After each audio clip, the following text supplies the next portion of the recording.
शुरुआत बड़ी खबर बता देते हैं। गरियाबंद में बस में आग लगने की खबर सामने आ रही है। करीब से ये बड़ी खबर फिंगेश्वर के नया बाजार का ये पूरा मामला बताया जा रहा है, जहां पर बस में आग लग गई। बस में आग लगने से हड़कंप मच गया। बगल में ही गर्ल्स हॉस्टल है, मौके पर फायर ब्रिगेड की टीम नहीं पहुंची। ये देखिए किस तरह से बस में आग लगी हुई है और बस आग की लपटों में पूरी तरह से जलकर स्वाहा नजर आ रही है। पुनीत, बिल्कुल ग्राउंड जीरो पर न्यूज 18 की टीम भी पहुंची और गर्ल्स हॉस्टल बताया जाता है, लेकिन शायद ऐसा लगता नहीं कि इस बस में कोई मौजूद था, लेकिन बस में आग लग गई। गर्ल्स हॉस्टल के पास ये बस में आग लगी थी और फायर ब्रिगेड को खबर कर दी गई, लेकिन फायर ब्रिगेड की टीम मौके पर नहीं पहुंची। हालांकि न्यूज 18 की टीम जो है ग्राउंड जीरो पर पहुंची थी और तस्वीरें आपको हम दिखा रहे हैं कि कैसे बस धूं धूं कर पूरी तरह से जलकर खाक हो गई है। अब इसमें कुछ बचा भी नहीं कि फायर ब्रिगेड क्या आग पर काबू पाएगा, क्योंकि जब उसे पहुंचना था तब फायर ब्रिगेड की टीम मौके पर पहुंची भी नहीं।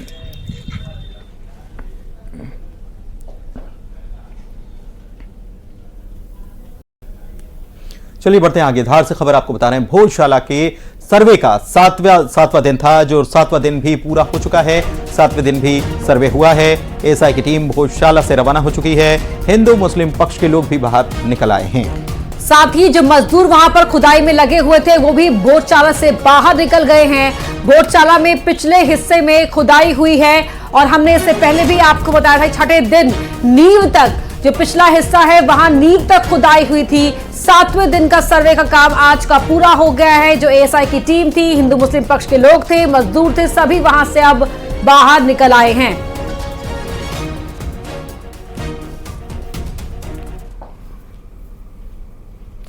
और अब वक्त हमारे शो 5 की आंच का है, जहां सबसे पहले बात उज्जैन के बाबा महाकाल मंदिर की करेंगे।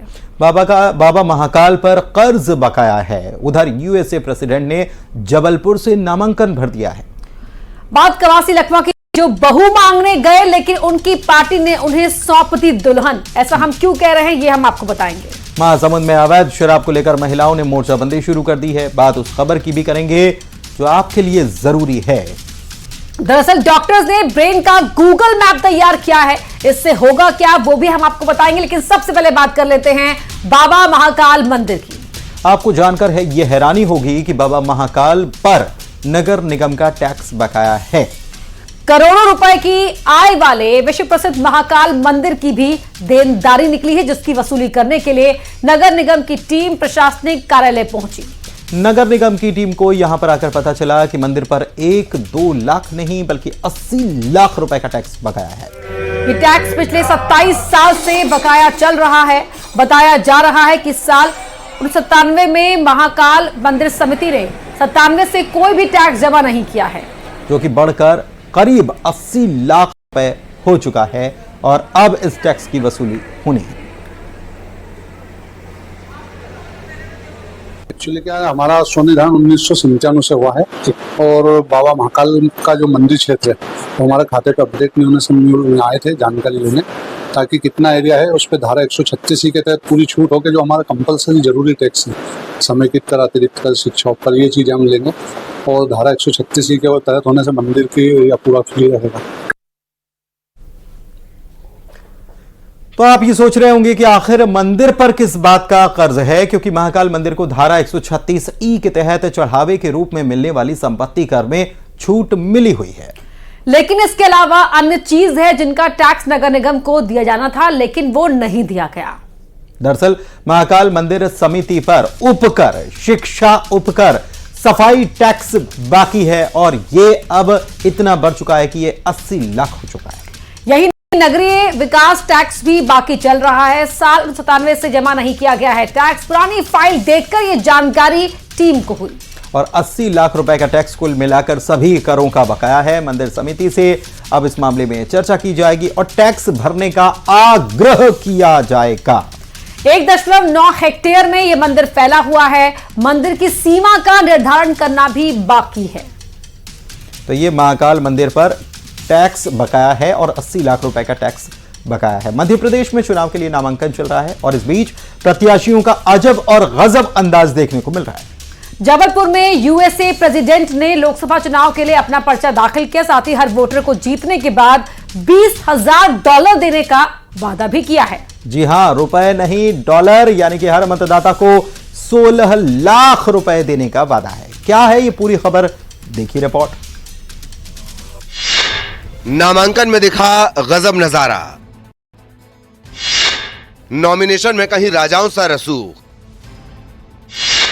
यूएसए वाइस प्रेसिडेंट ने भरा नामांकन, हर वोटर को 16 लाख देने का वादा, अजब गजब अंदाज की लोगों में चर्चा। ये तस्वीरें किसी बारात की नहीं है जनाब, क्योंकि यहां ना ही कोई दुल्हा है और ना ही दुल्हन, बल्कि ये अजब गजब अंदाज है लोकसभा चुनाव में नामांकन दाखिल करने का।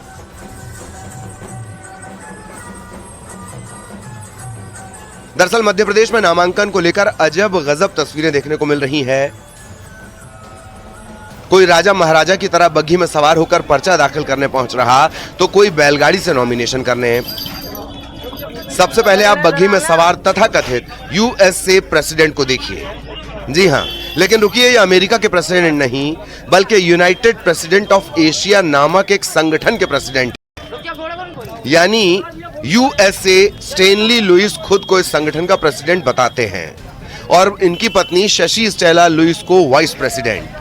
शशि स्टेला लुइस ने जबलपुर लोकसभा से नामांकन दाखिल किया है। साथ ही जीतने पर हर मतदाता को $20,000 यानी 16 लाख रुपए देने का भी वादा किया है।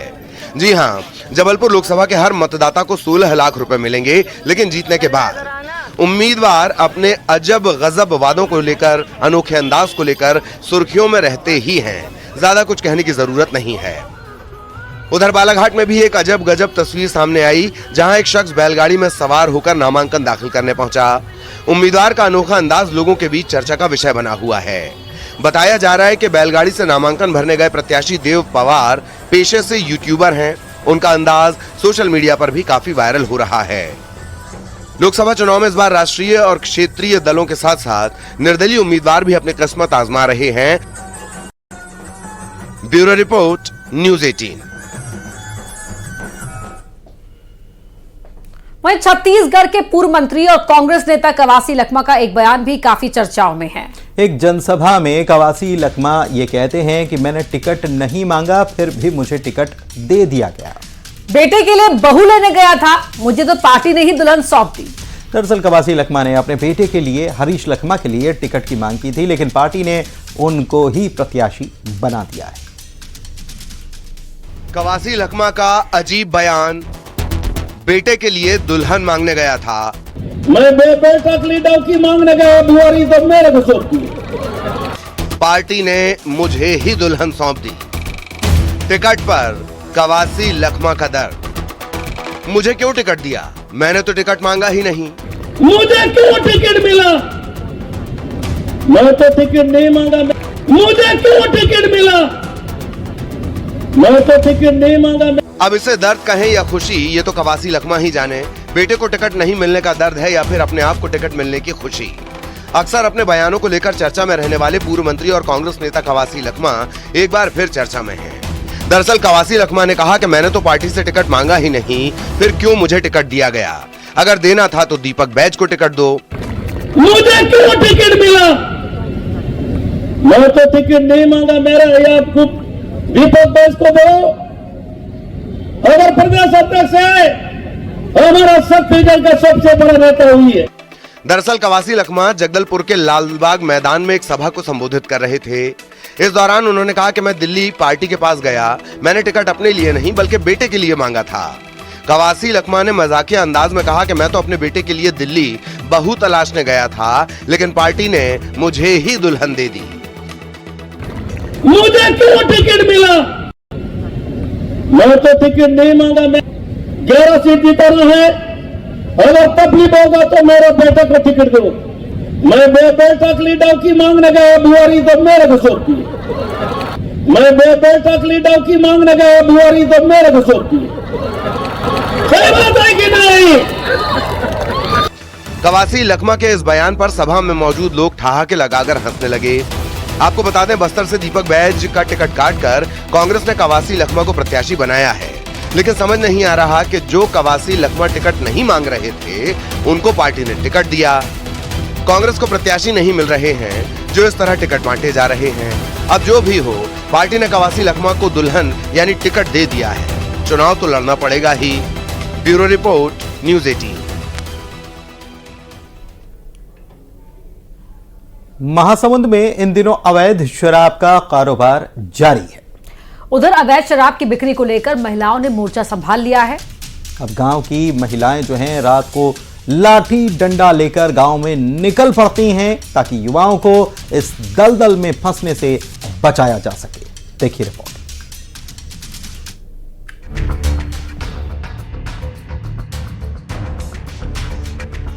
महिलाओं का ये समूह हाथ में लाठी डंडे लेकर किसी जंग या लड़ाई के लिए नहीं जा रहा, बल्कि ये लड़ाई है अवैध शराब और उसका कारोबार करने वालों के खिलाफ। हर शाम को ये महिला मंडल यूं ही निकल जाता है ताकि गांव में अवैध शराब के कारोबार पर रोक लगाई जा सके।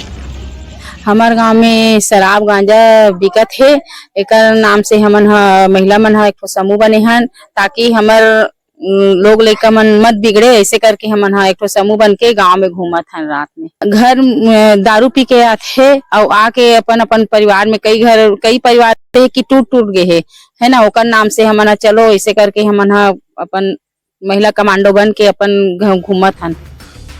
खल्लारी थाना क्षेत्र के कई गांवों में अवैध शराब का कारोबार फल फूल रहा है, जिसके कारण युवाओं का भविष्य अंधकार में नजर आता है। महिलाओं ने कई बार अवैध शराब को लेकर पुलिस को शिकायत दी थी, लेकिन जब इस पर नकेल नहीं कस पाई तो मजबूरन महिलाओं को आगे आना पड़ा। बच्चों में नशे की आदत हो रही है और महिलाओं को भी समस्या होती है कि उनके घर से बच्चे हैं और बुजुर्ग है, पति लोग हैं, सब दारू पीते हैं, काम काज कम कर पाते हैं। इससे महिलाएं भी बहुत परेशान हो रही है, जिसकी हम लोगों ने थाना में जाकर लगातार जानकारी दिए कि यहाँ दारू ना बिके ऐसे करके, लेकिन ये लोग बात नहीं मान रहे हैं। उधर एएसपी का कहना है कि अवैध शराब को लेकर शिकायत मिलने पर कार्रवाई की जाती है। पिछले कुछ दिनों में लगातार अवैध शराब पर कार्रवाई की गई है।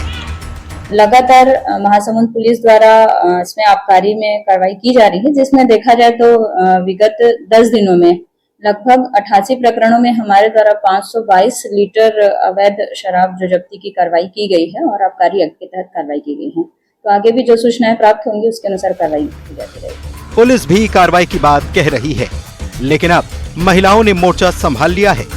महिलाओं ने साफ कर दिया है, गांव में अवैध शराब के कारोबार को पनपने नहीं दिया जाएगा। महासमुंद से सोमनाथ टोंडेकर, न्यूज़ 18 के लिए। दिल्ली एम्स के डॉक्टर्स ने एक बार फिर कमाल कर दिया है। न्यूरो सर्जरी के डॉक्टर्स ने एक ऐसी डिवाइस तैयार की है जिसके जरिए ब्रेन के अंदर के हिस्से की पूरी जानकारी आसानी से पता चल जाएगी। जी हां, अब डॉक्टर्स को सर्जरी में काफी मदद मिल रही है। इसके साथ ही सर्जरी सीखने वाले उन सर्जन्स को भी काफी सहूलियत हो रही है जो गंभीर बीमारियों की सर्जरी सीखना चाहते हैं।